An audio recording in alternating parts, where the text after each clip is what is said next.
ने जो कर दिया है उसे अब दुनिया रोक नहीं सकती। ईरान ने साफ कर दिया है कि अब की बार गाजा नहीं झुकेगा, अब की बार हमास को अकेला नहीं छोड़ा जाएगा। नेतन्याहू सोचता था कि गाजा की बर्बादी की आग सिर्फ गाजा तक रहेगी, लेकिन ईरान ने उस आग को नेतन्याहू के घर तक पहुंचा दिया है। वहीं डोनाल्ड ट्रंप ने भी इजराइल से किनारा कर लिया है। ट्रंप को भी लगने लगा है कि ईरान से पंगा लेना आसान नहीं। वो ट्रंप जो कभी हर मंच से ईरान को धमकाते थे, अब कैमरों से नजर चुराते हैं। ईरान के supreme leader Ayatollah Ali Khamenei ने जो कह दिया है वो कोई संयुक्त राष्ट्र का प्रस्ताव नहीं है जो कागज पर रह जाए।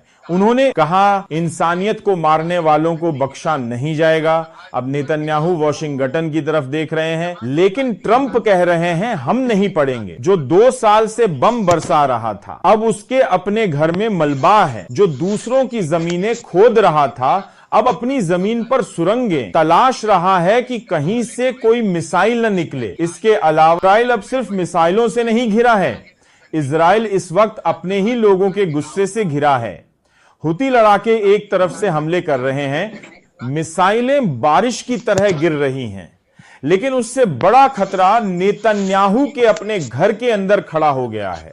सड़कों पर उतर आई है इजराइल की जनता, वो जनता जो कभी मोसाद का नाम सुनकर गर्व से सीना तान लेती थी। वही जनता अब नेतन्याहू के खिलाफ नारे लगा रही है। ईरान ने भी अब खेल बदल दिया है, जिसने बार बार तोड़े गए सीज फायर के बाद अब अपने एयर स्पेस को कुछ हिस्सों में खोल दिया है। लेकिन जरा गौर से देखिए, किस हिस्से में पूरब से जहाज आएंगे जाएंगे, लेकिन पश्चिम से नहीं, उत्तर से नहीं, दक्षिण से नहीं, यानी जहां से इजराइल से खतरा है वहां से कोई जहाज नहीं। क्योंकि ईरान को पता है अगला वार किस तरफ से होगा, ड्रोन किस दिशा से उड़ेंगे और मिसाइलें किस तरफ से चलेंगी। जब हमास ने इजराइल के भीतर घुसकर हमला किया था, तब पूरी दुनिया ने देखा था कि मोसाद की उस सुनहरी कहानी के पीछे कितना खोखलापन छुपा था। तब सवाल उठा था कि जब खुफिया एजेंसी ही नाकाम हो जाए तो सरकार किस मुंह से बचेगी। वही सवाल आज फिर जिंदा है। नेतन्याहू के मंत्री बंकरों में दुबके बैठे हैं, लेकिन जनता के सवालों से कौन बचा सकता है। गृह युद्ध जैसे हालात हैं, कोई भरोसा नहीं कब कोई तख्ता पलट की पटकथा सामने आ जाए।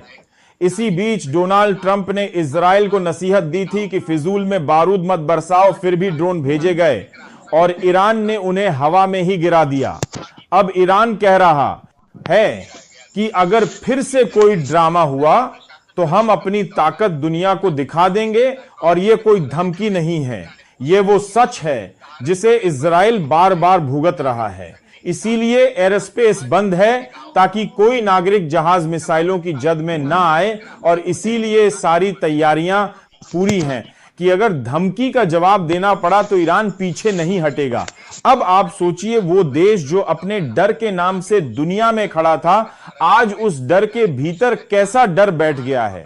यही फर्क है, जब जनता सड़कों पर उतरती है तब कोई भी हुकूमत कितनी भी हथियारों से लैस के लाती, आप देश लात कौम कर दी है, हो अपनी कुर्सी नहीं बचा पाती।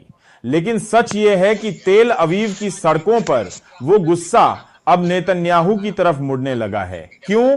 क्योंकि 4 घंटे तक ईरानी मिसाइलों ने जो कोहराम मचाया, उसने इजराइल के उस दंभ को चकनाचूर कर दिया कि कोई उसे छू नहीं सकता।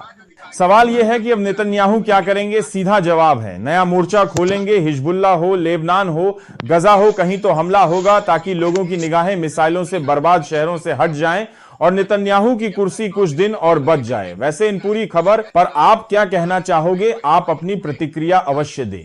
आज के लिए बस इतना ही, मिलेंगे अगले वीडियो में, तब तक के लिए धन्यवाद।